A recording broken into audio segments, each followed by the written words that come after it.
Welcome to another episode of the Nuclear Investing Podcast. I'm so excited today to have a special format. We're hosting a 2025 nuclear year-end review and 2026 projections with some special guests. We're doing a bit of a roundtable discussion today, looking back on what's happened in the industry in 2025 and what lies ahead in 2026. So this is a special format. This is going to be fun. This is going to be open conversation, and really the format of the presentation in the episode today is we have more or less two newcomers to the space, myself and Andrew Meehan, who've been really digging into the nuclear space over the past over a year at this point, and Andrew can share a little bit about his platform and the work he's doing, and also what I would consider more OG experts that have been in this space for decades with Nick Touran and Regis Matzie. So this is going to be a really good take on from different perspectives on what's happening in the industry. So welcome, guys. I'm really excited about this. I want to open it up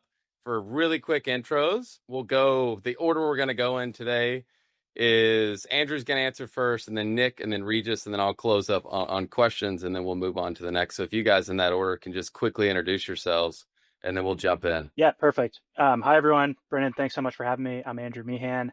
I'm the founder and managing partner at Neutron Power Ventures, where we're building a specialist fund investing strictly in nuclear technologies. So broad mandate of anything from uranium coming out of the earth all the way through reactor developers, everything in between, to medical isotopes and solutions on the back end, but purely focused on nuclear power and its applications on planet Earth. Cool. And I'm Nick. I am a nuclear engineer. I spent 16 years working on advanced reactor design at TerraPower. Now I do consulting at numerous companies. And all throughout that, I also have sort of a outreach wing through whatisnuclear.com, where I do a bunch of history stuff. I digitize old films, and I just do sort of generic public outreach for nuclear. I'm Regis Matzie. I've been in the commercial nuclear industry for about 35 years. And I've worked mostly on light water reactors, but I have been involved with gas-cooled reactors. I was on the board at PBMR in South Africa. I've been working with molten salt reactors. I've reviewed almost every reactor design for the Department of Energy, and now I basically consult and working with Brennan to ensure we have the right perspective on many of these technologies that are emerging in the recent months and past few years. Yeah, and Regis and I did a bit of an introduction to nuclear and some market updates episode that we're releasing previous to this one. So if you haven't seen that yet, you should definitely check it out. Guys, I'm excited to jump in. Nick also has a special guest who might be joining us, Baby Ray, on his side. So at some point, we might have a special guest appear. And if at any point he needs to step away, that's totally fine. So if you guys are ready, let's jump into 2025. So I want to spend the first half of the show looking back, and then I want to spend the back half looking forward and making some bold projections for what's going to happen in 2026. But just kicking things off, what was the most impactful thing that happened for the nuclear industry in 2025? A lot of exciting things happened this year, so there's I'm sure several directions we can go here. Yeah, Brennan, hard to pick from all of the news and updates. When I boiled it down, I had to go to the executive order announcement. 4 executive orders announced on May 23rd. I shared a PDF if you can flash that on the screen. So a series of a few executive orders. I think what's really important is to note the NRC is completely reevaluating and rewriting their rules and regulations for the industry. The timeline's perfect to just share the expected due dates for all of these different items as part of the executive order. So NRC's rewriting rules and regulations, and then also the DOE test program. We'll see which one plays out to be more important as next year starts. That may be more for the predictions segment, but I think that this slew of executive orders catalyzed the industry, and it showed the government was backing the budding advanced reactor industry, and moreover reforming a traditional industry for water-cooled reactors through the NRC reforms. Yeah, I guess knowing I was going second, I should have come up with a longer list of things, knowing that the EOs were going to be kind of everybody's choice for the most impactful thing. So I guess we can talk a little about, yeah, which of the, I think probably the EOs are, many people might agree that those are the most impactful, but yeah, which element of them will be most impactful is certainly interesting. I mean, the pilot program is very interesting from the sense that like we're finally going to start learning hands-on how the maintenance and operation of some of these advanced reactors works again. We've been talking about it for years and years. I mean, we built prototypes of these reactors, of these general reactor types back in the 50s and 60s. We had every kind of reactor you can imagine, mostly out in Idaho. We had a oil-cooled, the organic moderated reactor. We had high temperature gas. We had sodium graphite moderated, you name it. And every single one of them operated like worse than the competing light water reactor technology at that time. So now we're kind of saying like, well, things have changed. We have better technology, we have better manufacturing techniques. And so let's see which of these sort of back to the future reactor concepts is going to end up being the one that can win this time. And so having that pilot program in place really is the only way to find out. Like, let's build them again using the modern context and let's see how they operate. And so I think that pilot program is potentially the most impactful thing we have going on here. Hey, Nick, I want to pause real quick and go down a little bit of a tangent on the pilot program because I think it's worth talking about. And it took me quite a while to wrap my head around what's the difference in this pilot program, who are the players, and what is that universe relative to the other players, the established players. And so we have a slide I'm actually going to show real quick that I think will help contextualize a little bit. And this is in some materials that we've been walking through recently. And really what we're trying to frame is what's the advanced nuclear landscape? And this isn't the entire list. I don't want to offend anyone here. We didn't include any non-US players. We didn't include, basically we've established players on the left side, and then the DOE pilot program participants, which is a good proxy for the new players. It doesn't have Nano on here, for example. There's some interesting developments from companies like Copenhagen Atomics and Rolls-Royce SMR, and those are non-domestic players. So I want to caveat they're not shown here because this is a bit of a simplified universe, but it'd be helpful just to get your perspective and maybe from others on what really differentiated the DOE pilot program participants and who decided to do that program versus who's shown on the left side of here, more of the established players and why they might not have participated. Well, it's funny to see what I still consider nuclear startups on the left, even though they've been around for 20 years, like TerraPower, X Energy, and NuScale, have all aren't established in the traditional sense, but certainly they have big teams and have been working hard on this stuff. But yeah, the pilot program, I mean, they basically came out and said, hey, who's got a small reactor that's ready to build right now, like within a year, and who can get it turned on within a year? And I think a lot of the people on the right have pretty small, simple, fringe application type reactors that are going to be pretty expensive per kilowatt hour, but maybe relatively cheap to build in the first place. And so like to take a big reactor like what X Energy is building and try to say they have a whole plan, they put huge amounts of work into it, and they have a very specific schedule that they're on to get that reactor licensed and constructed and up and running. And so they don't have much to gain by saying like, oh yeah, let's do it by 2026. Let's try to build this large engineering embodiment of a significant machine in a super accelerated timescale. Just it doesn't really make sense. You cannot speed up detailed engineering and construction at that kind of a pace for a big, substantial, I mean, it's still a medium-sized reactor.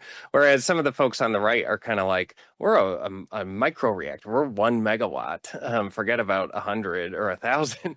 And so maybe we can just slap together some enriched fuel and bring it critical and see if we can get something going. And so they're basically trying to get a shoe in. It's a lot. Again, you still can't do detailed engineering or even well-informed, iterative, experimentally based engineering on that type of time scale.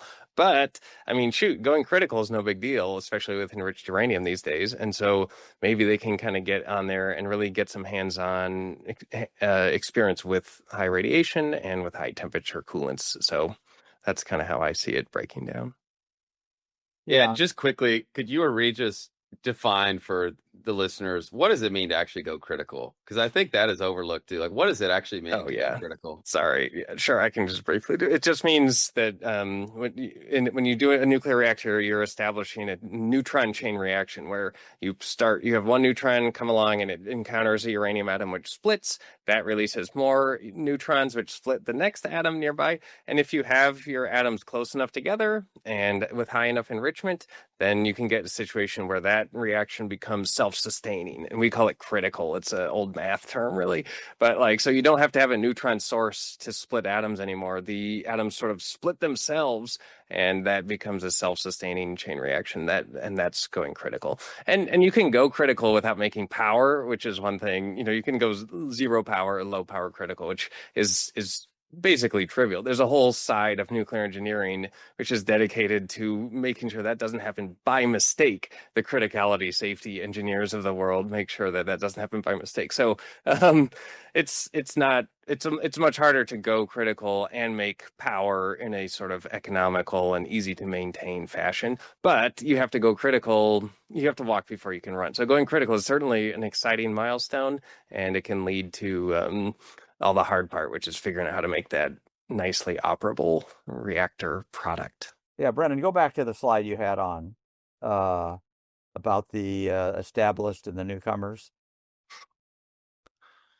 I think that on the right side, the pilot program participants, I think we ought to be realistic about how many of these might possibly go critical by June, July of 2026. And I'd say if 2 or 3 of them did, that would be a very high achievement. And it would be basically meeting the goals of the program. I don't think that most of them will.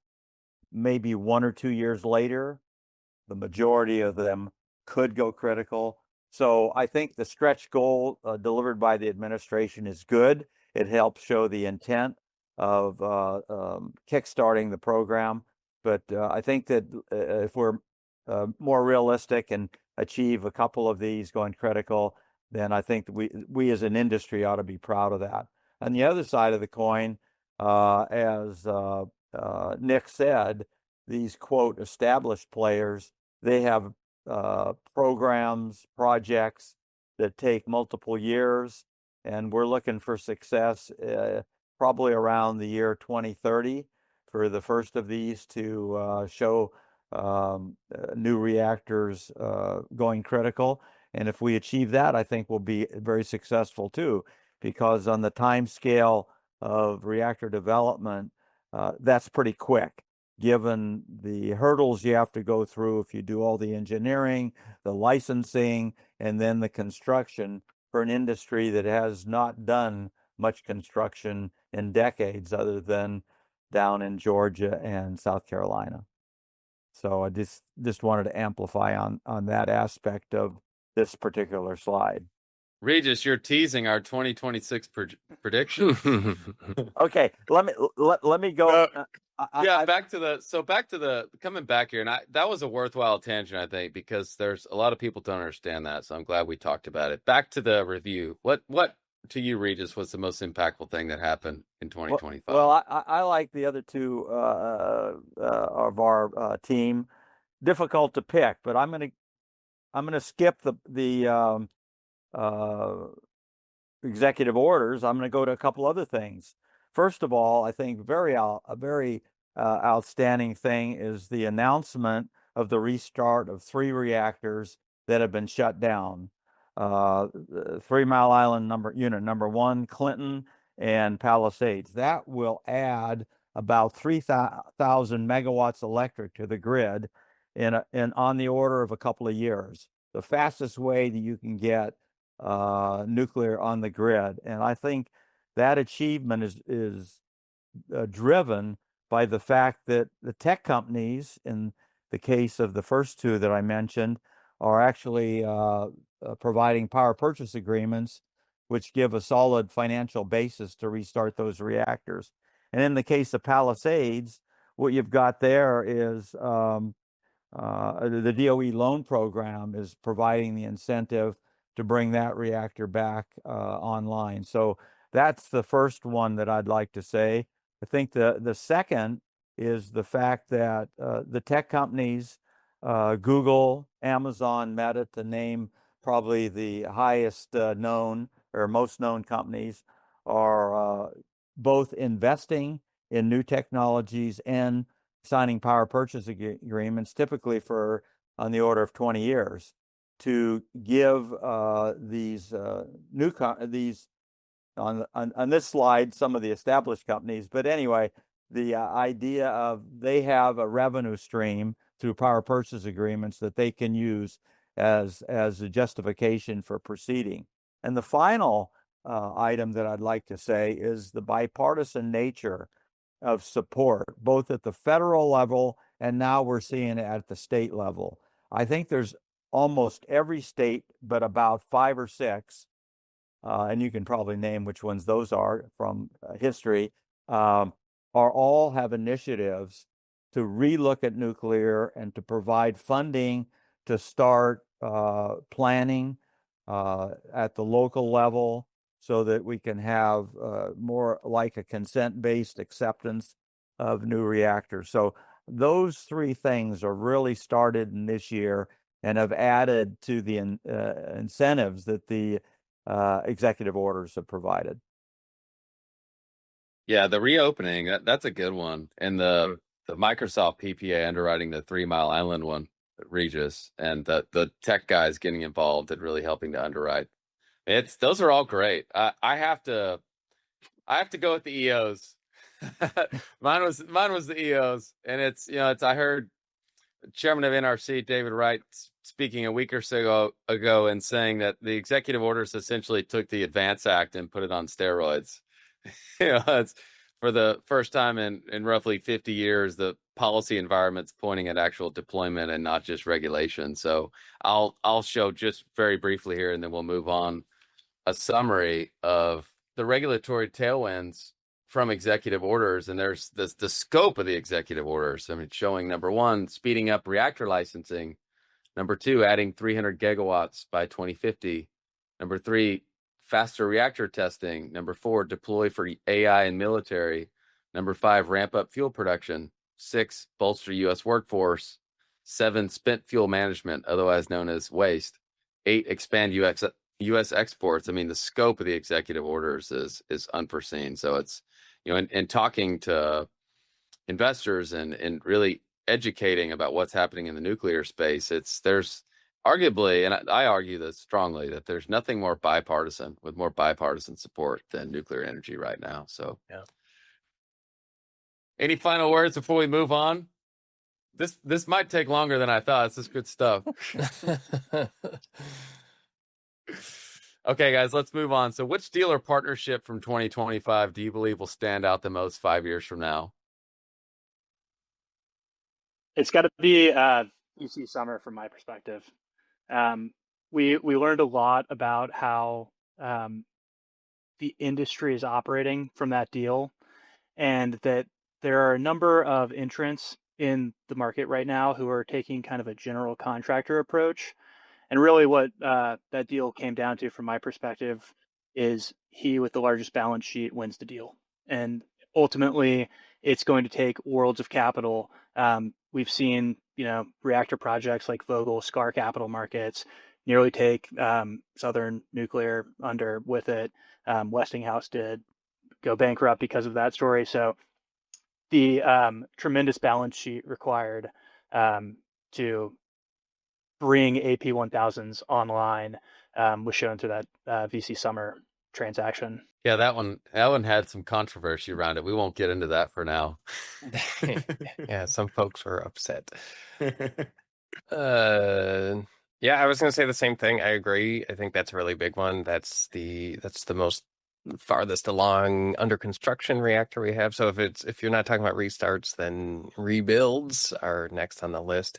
However, I think a good second place that I'll mention is I think it's really interesting that the Amazon and X Energy deal at this point, there have been all sorts of MOUs, right, where people basically say, hey, if you deliver what you're saying you can deliver, we will purchase electricity at the prices, the extremely nice prices you're saying that you'll be able to do. Well, those MOUs are pretty much pointless, right? Because they aren't binding. And of course, if somebody makes electricity at market value, they're going to be able to sell it to people who need it. So anyway, the Amazon X Energy thing is interesting because Amazon is now actually directly investing money into the reactor development program. So they put in like 500 million direct investment. That's real. That's very much a like, hey, here's cash you need to go and develop this reactor technology. So I think that's another pretty interesting partnership that will end up having will be a big deal 5 years out if the X Energy program ends up running well and that reactor ends up running as expected. Nick and Regis, can I ask you guys a quick question on X Energy specifically? Why do you think Amazon went with a gas-cooled reactor technology? Well, I think that there are a couple of reasons. First of all, that technology has online refueling. So they don't have to shut down for refueling.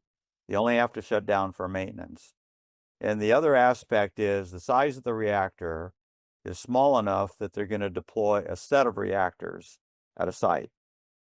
So doing that means that when it is time to do maintenance, you do maintenance on one plant and you get power out of the other three if it's a four unit deployment.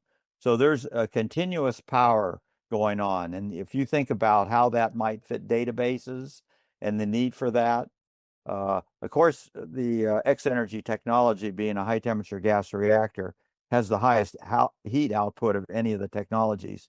So you can see the potential value proposition for non-nuclear applications and also for air cooling instead of water cooling.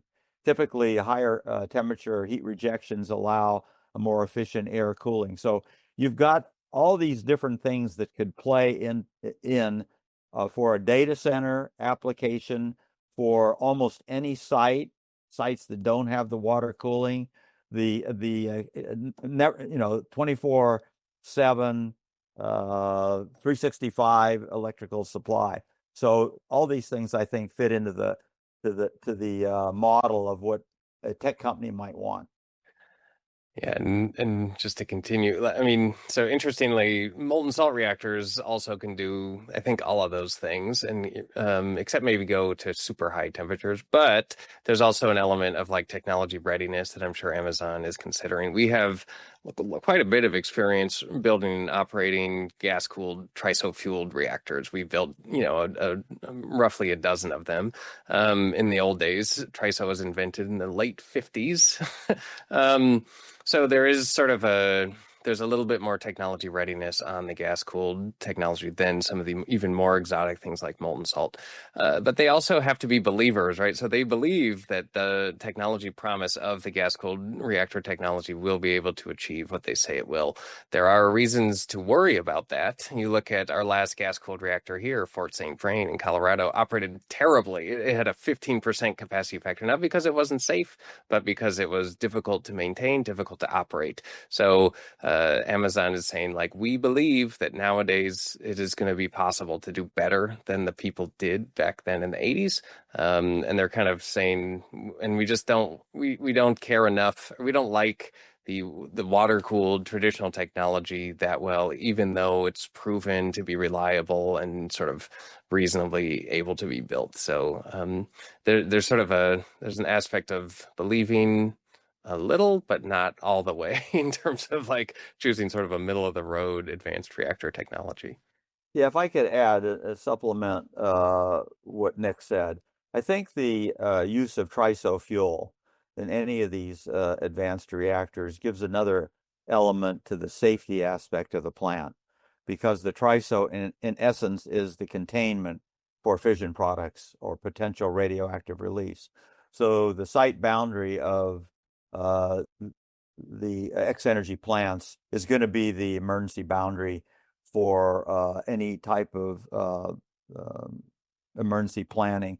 And that makes it nice in terms of getting in close in siting to an industrial facility like a data center.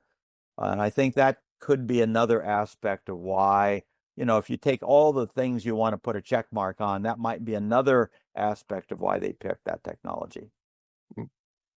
And so, not to keep going, but yeah, and that's 100% true. And and just to sort of bring in the challenging aspect of it, like TRISO fuel is what we would consider absurdly expensive compared to non-TRISO fuel. So you basically have to say everything, like we're willing to spend 100 times more on our fuel. Fuel is about 10% of nuclear total cost right now. And like with TRISO fuel, the fuel is literally 100 times more expensive per kilogram. So you basically have to say, we think it'll be so cheap and easy to make and operate this reactor because of the incredible safety that the TRISO fuel brings in. It is amazing fuel technology, but the cost is just truly absurd. And so there's this big thing that has to happen, which is we have to get much, much better at producing high quality TRISO fuel, which is a thing that hasn't happened yet and is another big gamble that's being made with these TRISO fueled reactors. Regis, what's your 2025 dealer partnership?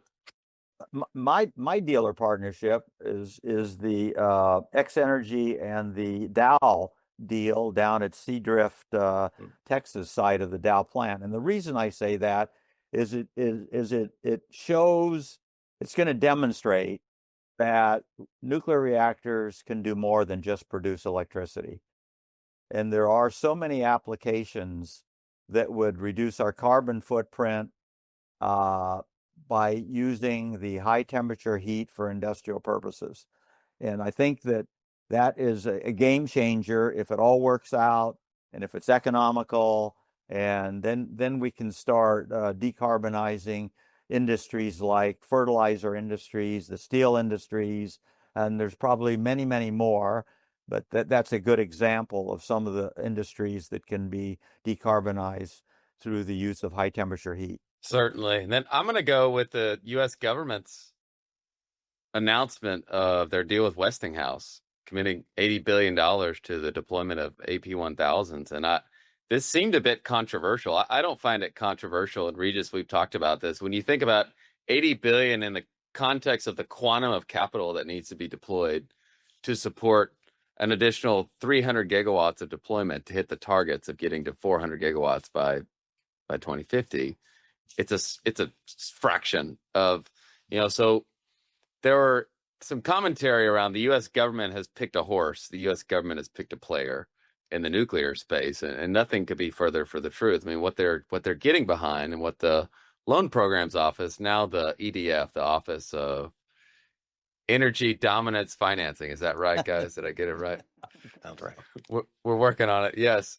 Has basically gotten behind proven technology that can be underwritten. And so it makes a lot of sense. The here and the now is the AP1000. Then there's all these, and advanced reactors have their own suite of advantages, which we've talked some about and we could talk a long time about.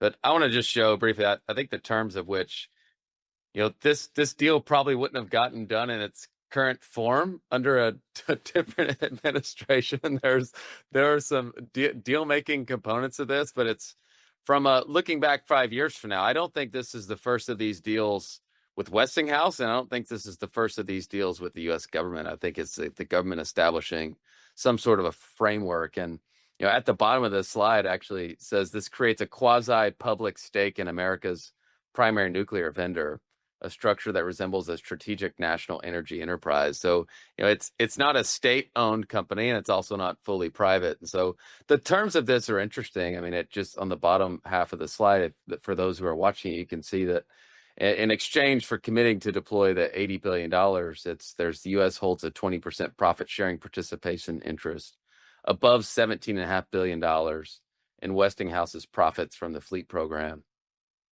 And then this is an interesting twist.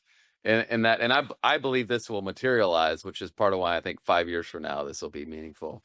If Westinghouse reaches a $30 billion valuation by January 2029, the U.S. can force an IPO and exercise equity warrants to take a 20% ownership stake in the business. So personally, I think the trajectory of all that is all going to play out, and that this Westinghouse will be one of the key players, and that they will be, it's a great recovery story to look from a 2017 bankruptcy to now being really the spotlight player, at least on the what can be deployed here and now front. So yeah, this I believe is a precedent that's not the first of these deals. So to me. I think we'll be looking back on this one. Moving on now. So Andrew can attest to this. One of the things people want to know who are fascinated by what's happening in nuclear, whether they're wanting to invest, whether they're wanting to learn, whether they're wanting to work in nuclear, where do I go? What event do I go to? I want to network. I want to shake hands. Where should I go? And this was a question I found myself asking a year ago.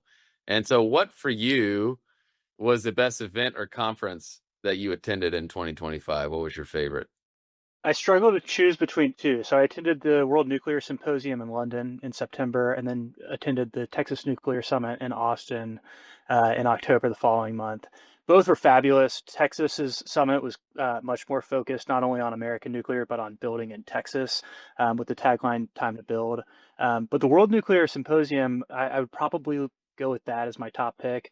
An incredibly global audience. It was amazing to see perspectives and meet global investors. I mean, folks from Temasek, folks from sovereign wealth funds around the world who are contemplating massive scale, $80 billion type investments in nuclear programs and fleet deployments, as well as just exchanging notes on cool technologies and what people are looking at in the private markets for some of these interesting budding players who are in the DOE pilot program, for example. So I'm going with the World Nuclear Symposium. Cool. So we need to go to London. Yeah, that's a good one.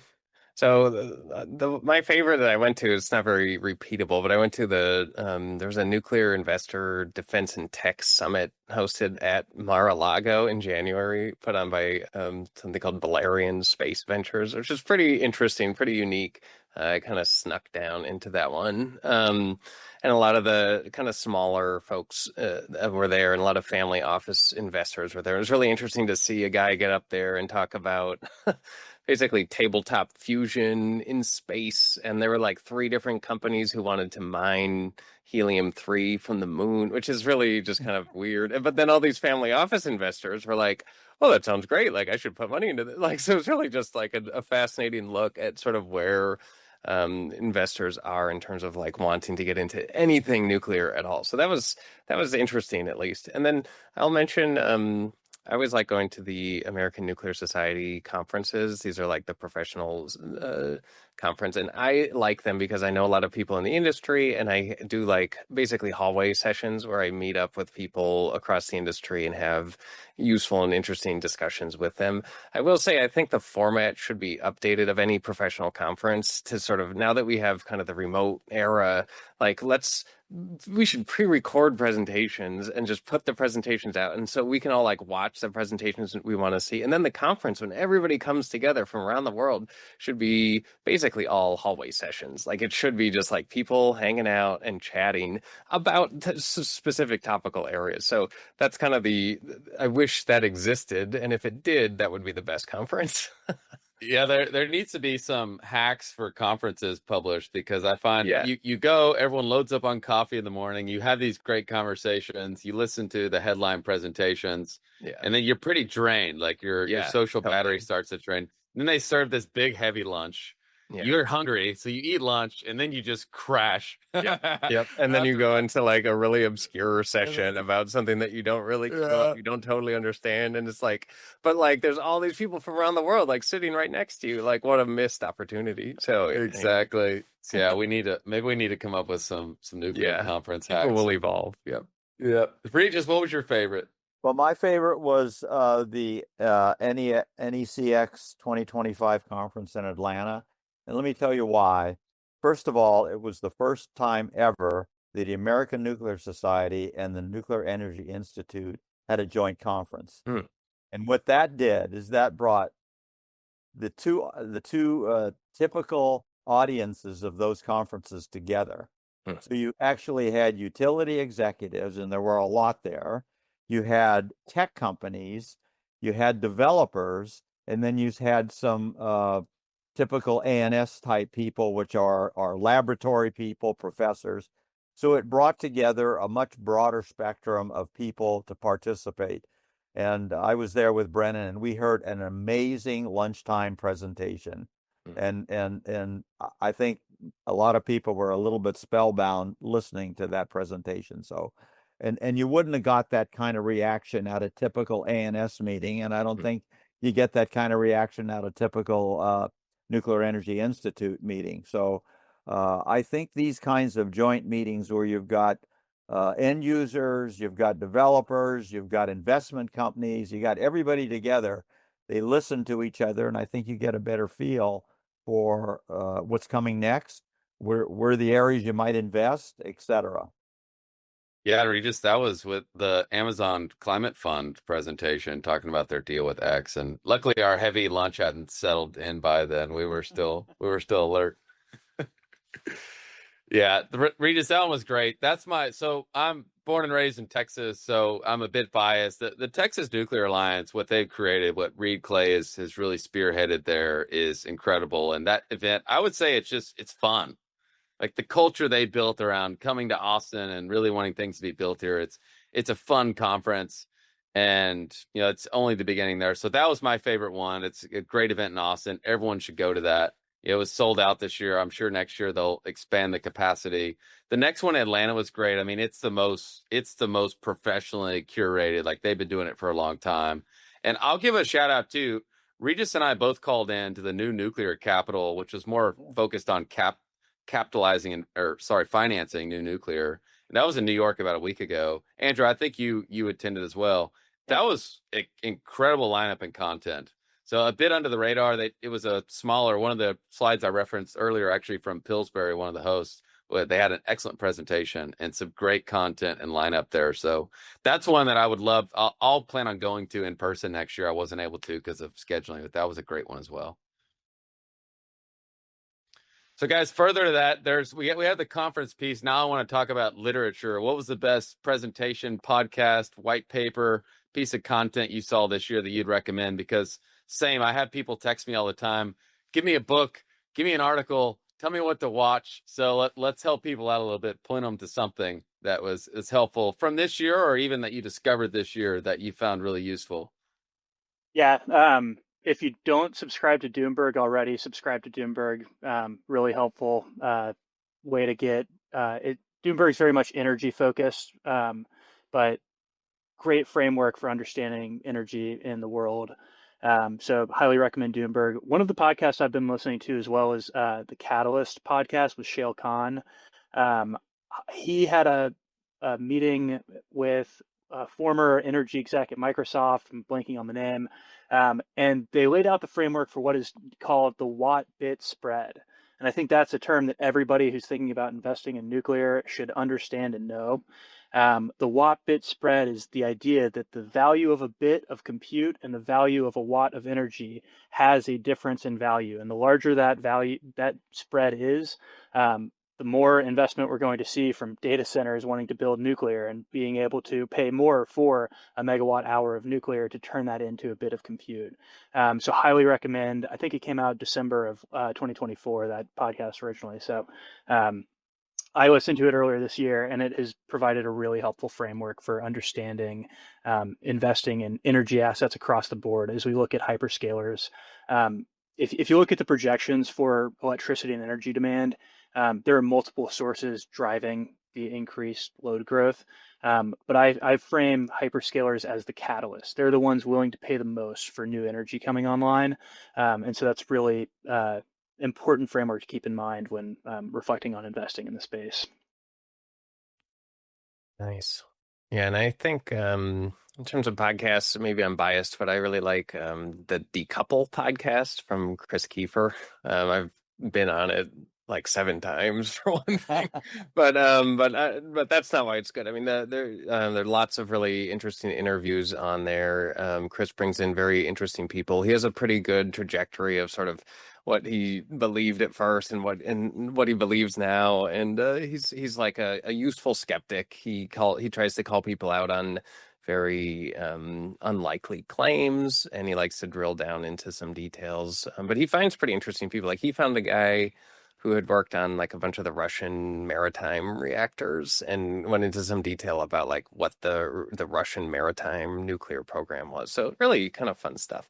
And then in terms of other content, again, sort of a self plug, but I got a film digitized from 1956 called the Declassified Aircraft Nuclear Propulsion Program, Manned Aircraft Progress Report. And like, I just love this stuff because even though it's 70 years old, they talk about the reactors they were developing to power a nuclear-powered airplane, and it really it's inspiring. It's kind of crazy, but the reactor types that they're talking about are quite fascinating. I mean, they're direct air-cooled reactors, super high temperature, or they had one. They even led into like a liquid metal direct cycle type reactor where there was a liquid metal heat exchanger and then a liquid metal like turbine effectively. Like you can do a mercury or a potassium turbine. So it really makes you think like we talk about advanced nuclear, but there's sort of an unlimited space and how advanced can you go? And obviously nuclear powered airplanes are about the craziest type of reactor you can imagine. So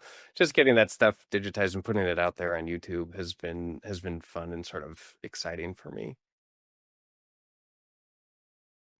Well, one of the most interesting presentations that I have heard this past year was at this new Nuclear Capital 2025 conference in New York, where they were interviewing the NRC chairman, David Wright. And I have personally known about 4 or 5 chairmen of the NRC over the course of the last 30 years, and actually done work with several of them, consulting work. But the openness of Chairman Wright and the things that he said were really amazing to me, given my history with the other chairmen and the NRC commissioners in general. One of the things he said is, we're continuing our focus on safety, but we're going to do it with speed. You would have never heard that kind of statement previously. It was going to take whatever it took to do the review, but he's actually added speed into the review. He said they're going to work with the Department of Energy, who's licensing some of the reactors prototypes.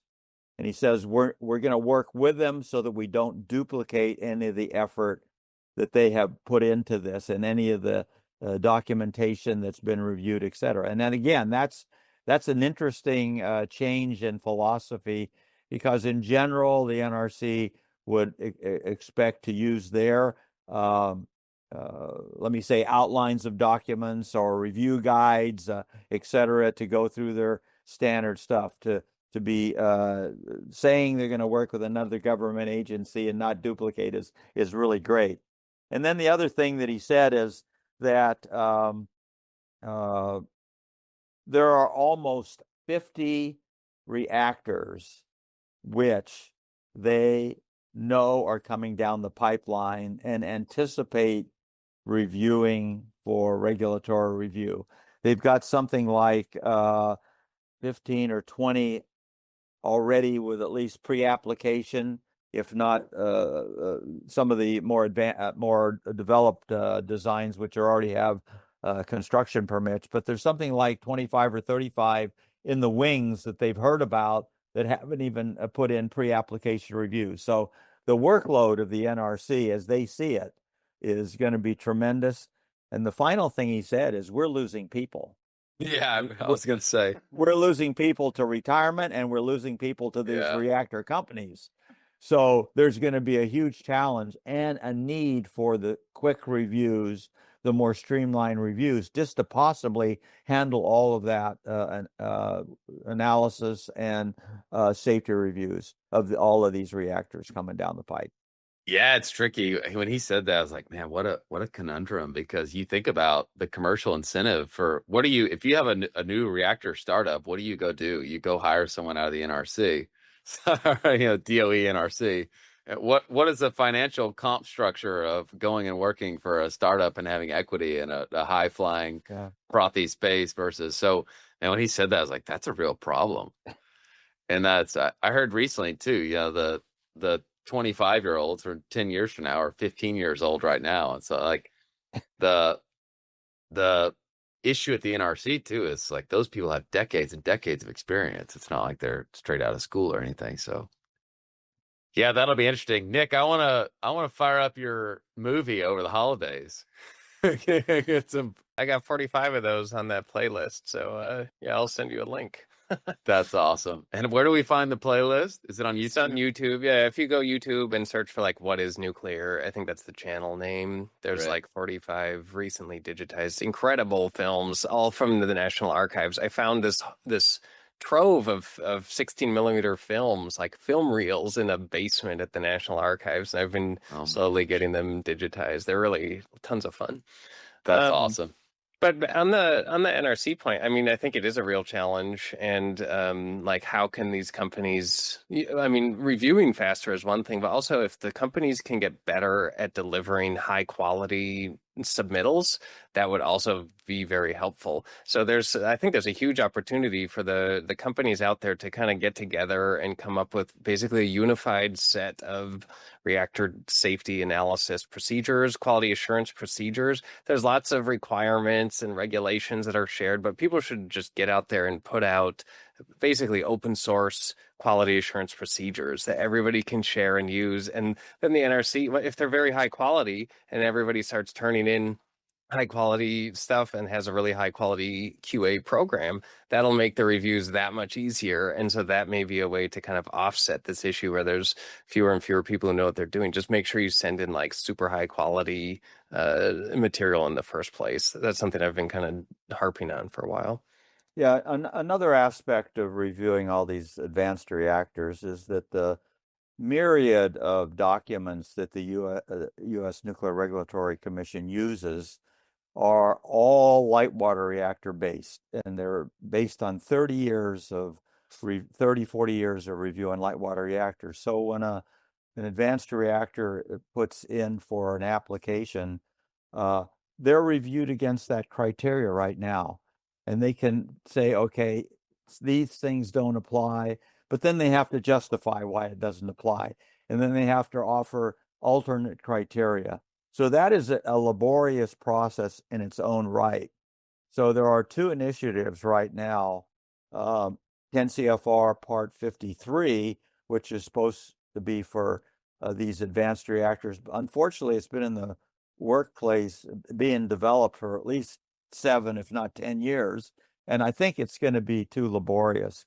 And mentioned was another approach that's in the pipeline, which is supposed to streamline and be more technology neutral.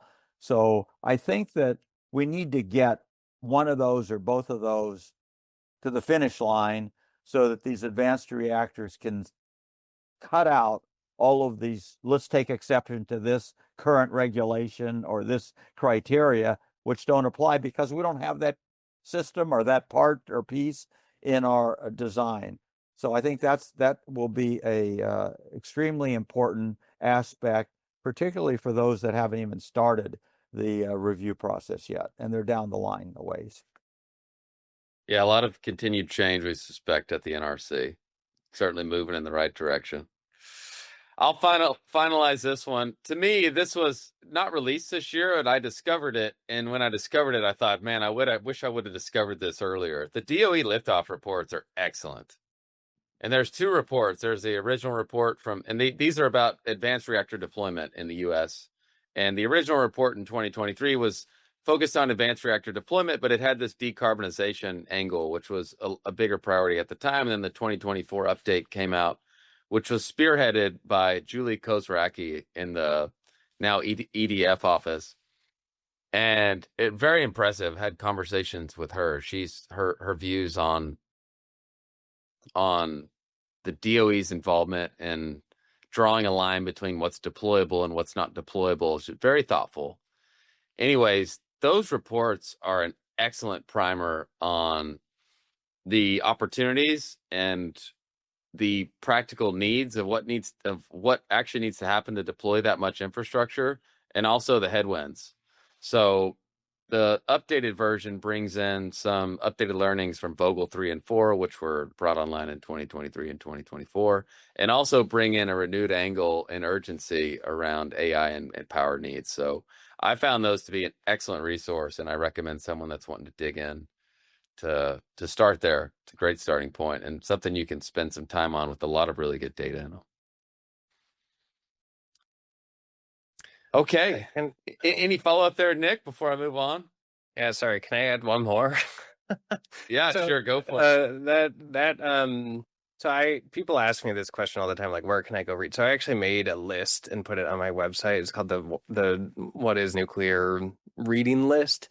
And I put on all sorts of all the podcasts, a bunch of different basic reports, some textbooks that are openly available. So you can kind of choose like how deep do you want to go? Like, do you want to learn neutronics analysis, or do you want to read high level policy type summary? So I've been maintaining a list there that attempts to cover some of this, and I think I have like the Kozarek, the liftoff report. I totally agree. Is like one of the best reports out there. So I can't remember if I put that on there or not, but your recommendation has reminded me that it needs to be on there, if nothing else.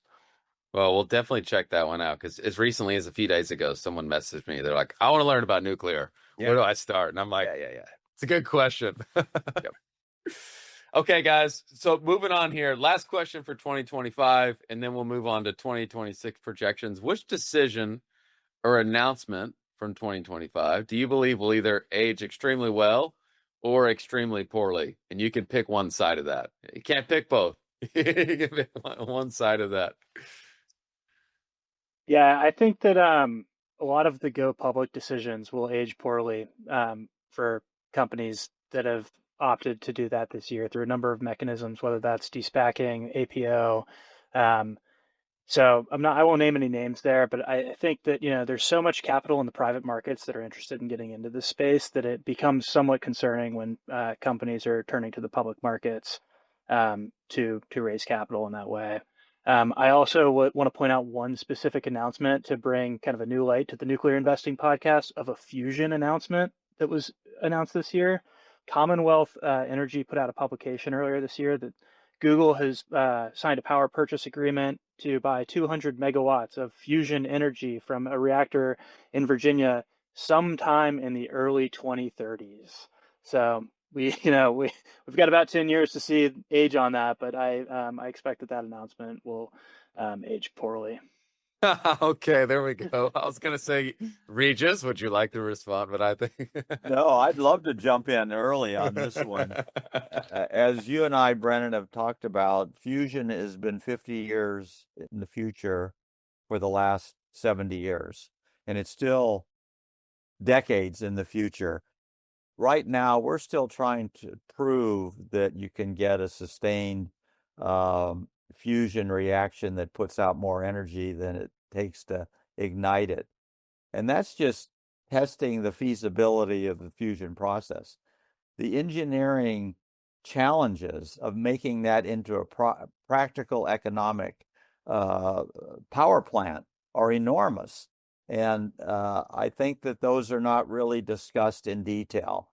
And if anyone wants to look into the International Thermal Energy Fusion Program that's being built, it's called ITER for short, in France. I think it's been going on maybe 15 or 20 years, and it's still 10 years in the future before it's going to actually light off. And that's just to test that they can do fusion at some scale, and it's not going to be a power plant that produces electricity. And it's, I don't know how many tens of billions of dollars that experiment is. So I think anyone that predicts fusion before like 20 years to 30 years from now as an actual power producing machine is drinking something other than apple cider. Nick, I'd love to get your response to that. Well, ITER's a lot older than that, because I declared a major in nuclear engineering because of ITER. So it started in like the 80s. That was when the original project was, discussed. And I've shifted, like when I was into fusion's going to be awesome. And then I was into advanced fission. It's going to be awesome. And now I'm like, geez, water-cooled reactors are actually like super impressive and like way more capable than I used to think. But yeah, fusion, I also am a pretty significant skeptic. I do think we'll see net power at some point. People, there was this super misleading thing that NIF did a while ago where they said we made scientific break even though they were like a factor of 400 still away from real break even. So But break-even's possible. We'll see it at some point. But yeah, I agree. Even if you make net energy out of fusion, which would be like CP1, that's like the first chain reaction we achieved in 1942. You still have to make it economical power, and like people are like, well, there's so much fusion fuel in the world, so of course it'll be cheap. But that doesn't make sense at all right off the bat, because again, nuclear fuel is like 10% or less of the total cost of nuclear fission. It's not fuel cost driven. So just because the fuel's cheap, and it's not, it's tritium, that's not actually cheap fuel. It's still like there's still going to be this cost of the machine to make it. And so yeah, it's good that people are working on it, but I do think they should tone down the promises and just focus on milestones and like lay it out, do the engineering, do the hard work, and make a product rather than start making promises. Again, this is why I think these MOUs, oh sure, if you make cheap power, we'll buy it. It's a waste of time just headlines. So big skeptic there, but hope to see it someday. I've had people ask me, have you heard that they're close to having free energy forever? Yeah. And it's like, hold on, but what about CapEx? Like, like what about CapEx? Yeah, exactly. Anyways, okay, Nick, Regis, you guys. Well, I had one that I thought would either age extremely well or extremely poor, which was that one of the executive orders saved the plutonium. There was 20 tons of excess weapons-grade plutonium that was intended originally to be mixed into light water reactor fuel and turned into electricity, but the facility, the MOX plant, sort of boondoggled and was canceled, and so the plan was to just throw it away, bury it. But one of the executive orders said, well, let's not throw it away. Let's keep it around. And so it's sort of a potential replacement for this medium enriched uranium that we call HALEU, which is a major crunch right now. You could just use plutonium instead of HALEU. Plutonium's a much better fuel than enriched uranium, honestly. So like that, saving that plutonium may be a great idea, but also it may be like pretty expensive because it's hard to handle as well. So that was kind of the first thing I came up with. And then another one that I think will age well is that like Westinghouse is a legitimate good company, and they decided to announce that they're taking their microreactor eVinci and dropping it out of the commercial markets. They're saying like, look, we did the analysis of this thing. It's a microreactor. It has a low power density. It's heat pipe cooled, and there's just no commercial market for this. This thing is going to make electricity that's so expensive that there isn't a legitimate commercial value of it. They still keep it for very high cost type applications like military or space or whatever, which is fine. But to take it off the commercial market, I think was a really kind of important move and shows a maturity and an understanding of the economics of microreactors. I think will age well. Oh, that's a good one. Really interesting one. It was more or less a portable battery, right? That's how they framed it. That was like how they framed it. Battery. You still need 8 feet of high density concrete on all sides, even on a reactor that side. So it's not that portable. None of these like radiation is. I think it's worth clarifying that for people too. A lot of people tout that their reactor is going to be delivered on a 18-wheeler bed, and it's like, okay, there's a difference in the reactor itself versus like the entire. I think there's a public perception that the entire reactor and associated facilities is going to be delivered in a shipping container or something, and it's it's nothing could be further from the truth in all these applications. Yeah, people, I mean, they certainly are selling that, and a lot of people absolutely think that. But yeah, when you look at just the shielding alone, and then there's a bunch of support equipment and auxiliary stuff that goes into those as well. Some people are still trying to put it in like a single shipping container, but it is extremely challenging, and there's a lot of like stuff that they're probably not thinking of. We put a 1 megawatt microreactor on a mountaintop in Wyoming. The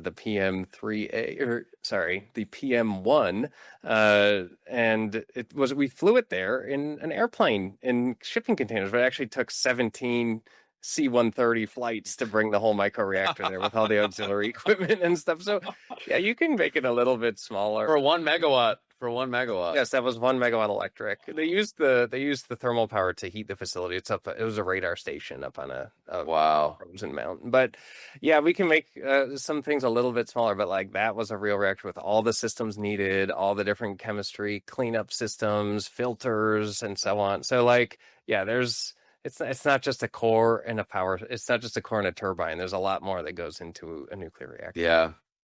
Regis, I'm going what are your to, thoughts? well, my thoughts are it's a little more general, not a specific announcement, but it's the touting that the savior of our industry is using thorium instead of uranium. And I've seen some presentations where they put uranium 235, they put plutonium, and they put thorium. And the people that do that, I think they just skip the little factor that there's no fissile material in natural thorium. So they have to have a enriched uranium, or they have to have some of this plutonium that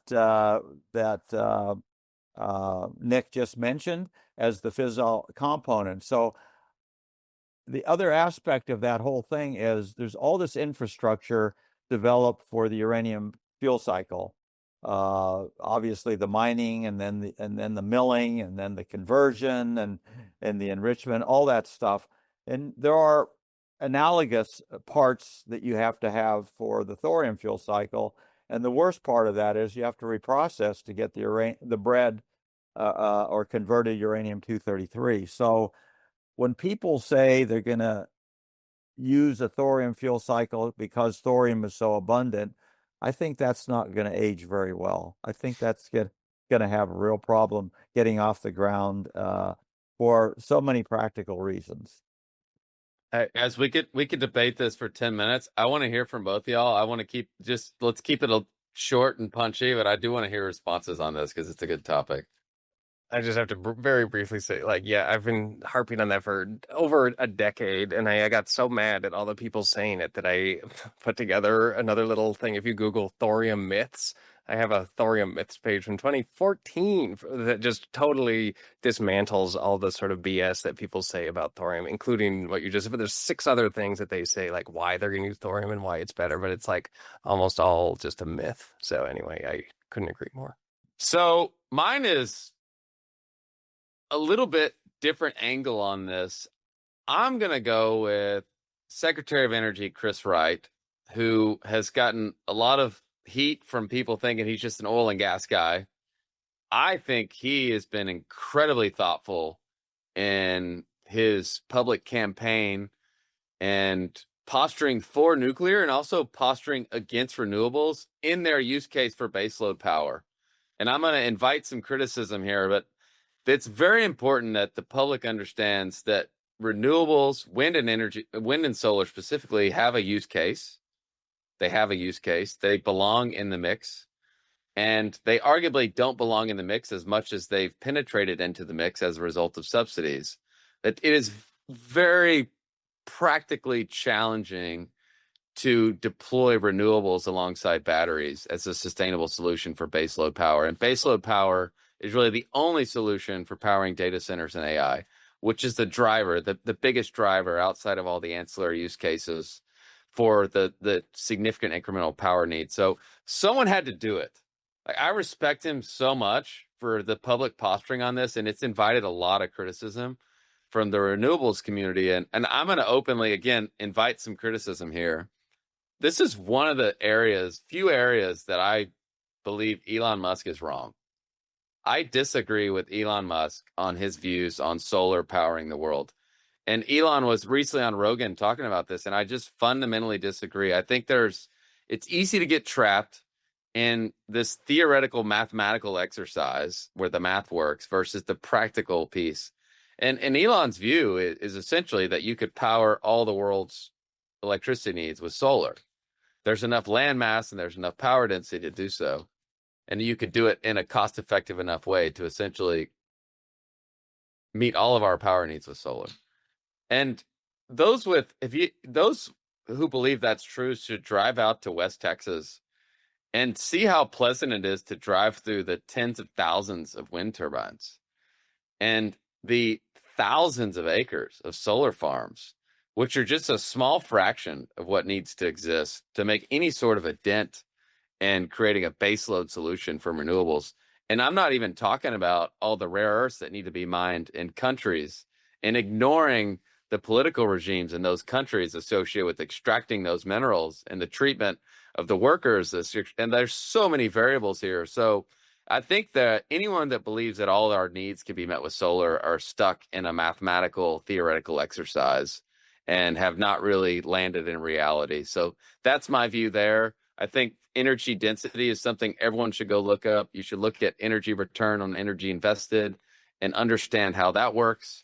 And it's really hard to argue against nuclear as being the optimal solution there. So that's my spill. I'm really appreciative for Chris Wright taking a stance and taking a public posturing on this that's been unpopular. And I also think that there's tax reform coming that will try to help align the tax incentives, at least align, because admittedly, someone with quite a bit of oil and gas experience, oil and gas does have an advantaged tax regime from the intangible drilling cost tax incentives, and renewables have had an advantaged tax regime. And so at least balancing out the playing field to let the market work. So long tangent for me there. That's probably my longest answer. I'm sorry, but I'm very appreciative of the posturing there. And I think it's going to age well, and it's going to help get the reform that's needed on the tax side to help balance things out.